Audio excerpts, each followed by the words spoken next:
Super Mario Gravity is a Galaxy 2 ROM hack that's been on my radar for a while and just recently got a new demo. This one has been in the works for quite some time and has already had its share of demos in the past, but today I'll be focusing on the most recent one. Now, Galaxy ROM hacks used to be something that I kinda just set aside, because as much as I love Mario Galaxy, I never liked it as much as the other ones. But I've learned to appreciate it more over the years. Super Mario Galaxy ROM hacks are very different from Mario 64 and Sunshine ROM hacks, and a lot of that comes down to the fact that the base games were already very different to begin with.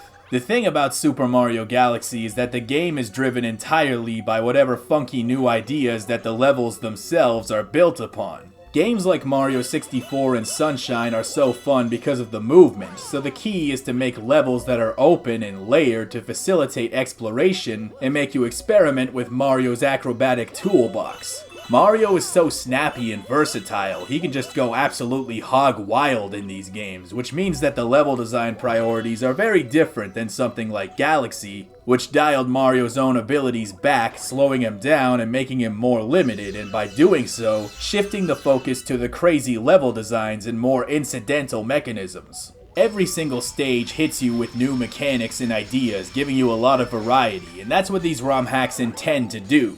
You do lose that expressiveness of the older titles, but with the trade-off of a consistent flow of completely original weirdo ideas and gameplay moments, you never know what kind of goofy mechanic they're gonna hit you with next. While I absolutely prefer the free-form Olympian platforming of Mario 64 and Sunshine, I've learned to appreciate Galaxy a lot more in recent years, and by extension, I've gained a whole new appreciation for ROM hacks as well. And they've really started to pick up momentum in recent years, with a bunch of different projects in the works, such as Neo Mario Galaxy, whose demo I looked at during the Christmas marathon. So it's never a bad time to talk about them.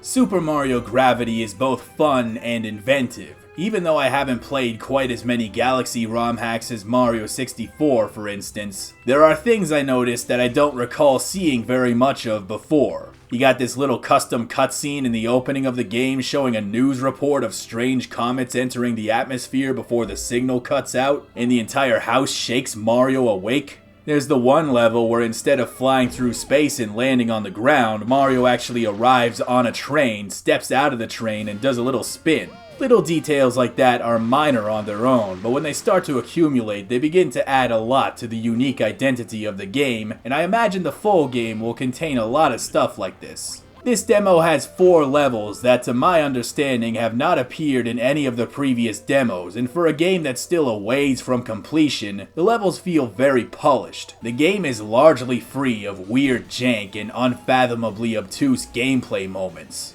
Each level has its own Comet Medallion and Prankster Comet, along with its share of unique missions. In total, I believe there are 10 stars in this demo, which doesn't sound like a lot, but it's a good sampling of what you can expect from the game when it's done.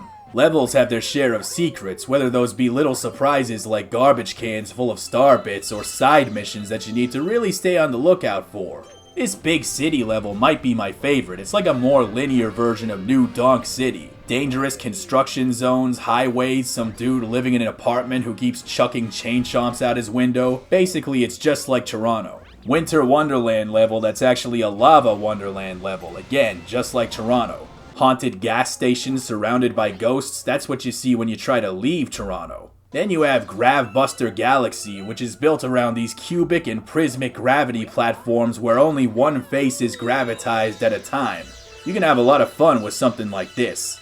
This is what it looks like when you get really drunk in Toronto. There are a ton of cool moments, but my favorite is this one where you get the flying star and you have to precisely fly through these lasers to the end of a long corridor. In the first Super Mario Galaxy, this was an endgame power-up that was mostly a novelty, so it's nice to see the lack of restraint in putting it in a basic early game mission.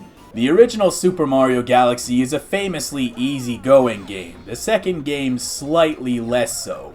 The ROM hacks that I played have often been noticeably more challenging than their vanilla counterparts, but that's kinda par for the course with ROM hacks of any game. ROM hackers, I gotta say, you guys are evil. I don't know what happened to you guys to make you this way, but damn. While a challenge is definitely appreciated, I will say that fighting this dickhead while the floor keeps getting devoured by negative space is a big pain in the ass. Then you got this part with Yoshi where he eats fruit to actually make the floor spawn in front of him, but only for a limited time, which is a pretty neat mechanic. And then you have to use his tongue to flip the switches to open the gate, and then you have to do that while running really fast with the Red Hot Chili Pepper Speedy Boost. It is as fun and exhilarating as it is tense and nail-biting, and it feels great when you finally overcome it. Overall, the demo is entirely manageable with just a little bit of patience. Rest assured that there will be no giant lobsters that one-shot all of your Pikmin in this ROM hack. The Super Mario Galaxy duology has always been very easy on the eyes, and it is still stunning to me that a Wii game can look like this while also running at 60 FPS. Naturally, it makes sense that this ROM hack would also look very nice, but if you are unbound by the shackles of the Wii hardware, there is a very nice looking HD texture pack to make it look even better. If you want my advice, I would definitely try it with this on. The sharper textures do a nice favor for a game that has already aged better than the majority of Wii titles. I mean, try playing Skyward Sword again. Ugh.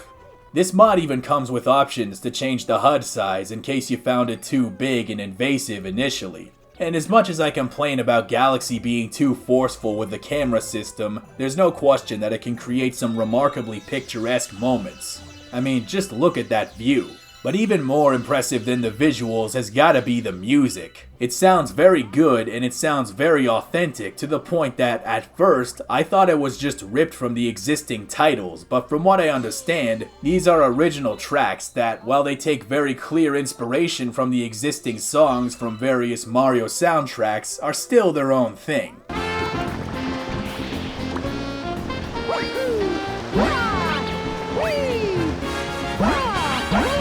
Super Mario Gravity is a ways off from completion, but it's remarkable just how complete it is in its current state.